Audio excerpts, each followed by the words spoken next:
আজকে আমি আমার বাগানের সব কুলগুলো পেরে নেবো। তো hey guys, welcome to my new another video. কুল পড়া স্টাইল দেখো, ওটা যদি পড়ে না আমার লেগে যাবে। এই দেখো গাছে কুল, সে কুল পড়ছে মা। নিচে গিয়ে দেখার কতগুলো কুল পড়েছে। একটা ঝুড়ি নিয়ে চলে এসেছি খামার বাড়িতে, দেখাই তোমাদের। দেখো কুল পড়েছে, ওই সাইডটাই বেশি পড়েছে মনে হয়, ওই সাইড। এই দেখো একটা লাল টুকটুকে কুল পড়েছে। এ মামা মামা, এইগুলোতে কুল পড়েছে, কুল পড়েছে। চলো আগে কুলগুলো কুড়িয়ে নিই, তারপর তোমাদের সাথে দেখা হচ্ছে। কত বড় কুলটা দেখো একবার, কুলের সাইজটা দেখো। তাড়াতাড়ি কুড়িয়ে নাও। এই যে দেখো কুল কোড়ালাম।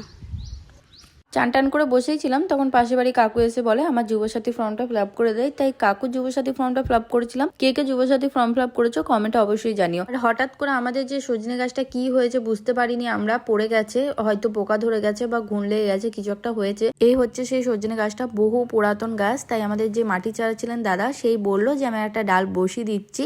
আর এদিকে দেখো ডাল বসাবার আগে গোবর লাগিয়ে দিচ্ছে। গোবর কেন লাগাচ্ছে সেটা আমি জিজ্ঞাসা করলাম। দাদা বললো তাড়াতাড়ি গাছটা গ্রোথ হবে, পাতা বেরোবে তাড়াতাড়ি। গোবর লাগানোর পর ডালটাকে একটা স্যাঁতস্যাঁতে জায়গায় রেখে দিল যাতে তাড়াতাড়ি শিকড় চলে আসে। এটা হচ্ছে তার পরের দিন। সেদিন ব্লগটা কন্টিনিউ করতে পারিনি। সকাল সকাল আমার 2খানা পার্সেল এসেছিল, সেটা রিসিভ করলাম। আর সেই সমস্ত ভিডিও তোমরা আমার ইনস্টাগ্রামে দেখতে পাবে, পিন কমেন্টে আমি মেনশন করে দিয়েছি। আর একটা টেনশনে বড় ভুগছি, সেটা হচ্ছে এই অ্যাকোয়াগার্ডটা নিয়ে। 2 মাস হয়েছে এই অ্যাকোয়াগার্ডটা আমি নিয়েছি, আর 2000টা প্রবলেম আমাকে ফেস করতে হচ্ছে। আজকে এই হচ্ছে তো কালকে ওই হচ্ছে, কখনো জল উঠতে লেট হচ্ছে তো কখনো জল আসছে ধীরে, জানি না কি প্রবলেম হচ্ছে। আমার তো মনে হচ্ছে এই অ্যাকোয়াগার্ডটা কিনেই আমি ভুল করেছি। অন্য কোনো কোম্পানির অ্যাকোয়াগার্ড নিলে হয়তো ভালো হতো। তোমরা এই ভুলটা কখনোই করো না।